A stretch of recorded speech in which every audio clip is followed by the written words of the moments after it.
2, 3 ദിവസായിട്ട് വീഡിയോ ഇട്ടിട്ട്. കാര്യം എന്നാന്ന് വെച്ചാല്, പെട്ടെന്ന് എടുത്തൊരു തീരുമാനത്തില് ഒരു ചെറിയ കറക്കത്തിലായിരുന്നു. ഞങ്ങള് 3 പേരും ട്രിവാൻഡ്രം റെയിൽവേ സ്റ്റേഷനീന്നായിരുന്നു കേറുന്നത്. ഇനിയുള്ള 2 പേര് വർക്കല റെയിൽവേ സ്റ്റേഷനീന്നാണ് കേറുന്നത്. ഞങ്ങൾ 5 പേരല്ലാണ്ട് ഇനി ഒരു ആറാമത്തെ ഒരാള് നമ്മുടെ ഈ ഗ്യാങ്ങില് വന്നു കഴിഞ്ഞാല് സെറ്റ് ആവോ ഇല്ലയോന്നൊന്നും ഞങ്ങൾക്കറിയത്തില്ല. കാര്യം എന്നാന്ന് വെച്ചാല്, ഞങ്ങൾക്ക് പോവാൻ ആഗ്രഹമുള്ള സ്ഥലങ്ങളില് ഭയങ്കര ബഡ്ജറ്റ് ഫ്രണ്ട്ലി ആയിട്ടാണ് ഞങ്ങള് പോവാറുള്ളത്. ഇപ്പൊ തന്നെ പോകുന്നത് നമ്മള് ജനറൽ കമ്പാർട്ട്മെന്റിലാണ്. ഈ ഒരു കോൺഫിഡൻസ് കിട്ടിയത് എങ്ങനെയാന്ന് വെച്ചാല്, ഞങ്ങള് മുന്നേ ഡൽഹി പോയിട്ടുണ്ടായിരുന്നു.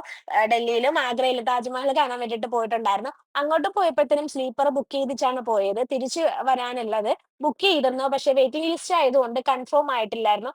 അങ്ങനെ ഞങ്ങള് ജനറൽ കമ്പാർട്ട്മെന്റിൽ കേറിയിട്ടാണ് വന്നത്. ഒത്തിരി റീലും അല്ലാണ്ട് ആൾക്കാര് പറഞ്ഞൊക്കെ കേട്ടിട്ടുണ്ട്. നോർത്ത് ഇന്ത്യന്നൊക്കെ വരുന്ന ട്രെയിനുകളില് ജനറൽ കമ്പാർട്ട്മെന്റിൽ നമുക്ക് നിക്കാൻ പോലും സ്ഥലം കാണത്തില്ലാന്ന്. പക്ഷേ എന്തോ രണ്ടും കൽപ്പിച്ച് ഞങ്ങള് ജനറൽ കമ്പാർട്ട്മെന്റിൽ കേറി വന്നിട്ടുണ്ടായിരുന്നു. വിചാരിച്ചത്ര പ്രശ്നങ്ങളൊന്നും ഉണ്ടായിട്ടില്ല. ആ ഒരു കോൺഫിഡൻസിലാണ് ട്ടോ. പിന്നെ അതിന് ശേഷമുള്ള ട്രിപ്പുകളെല്ലാം നമ്മള് ജനറൽ കമ്പാർട്ട്മെന്റിൽ പോകുന്നത്. ട്രെയിൻ എവിടെന്നാണോ എടുക്കുന്നത് അവിടത്തേക്ക് 1 മണിക്കൂർ മുന്നേ ഞങ്ങൾ അവിടെ എത്തും. ജനറൽ കമ്പാർട്ട്മെന്റിൽ നമുക്ക് 5 പേർക്ക് ഇരിക്കാൻ പറ്റുന്ന ഒരു സീറ്റ് ഒപ്പിച്ചിട്ട് നമ്മൾ അവിടെ ഇരിക്കുകയാണ് ചെയ്യുന്നത്.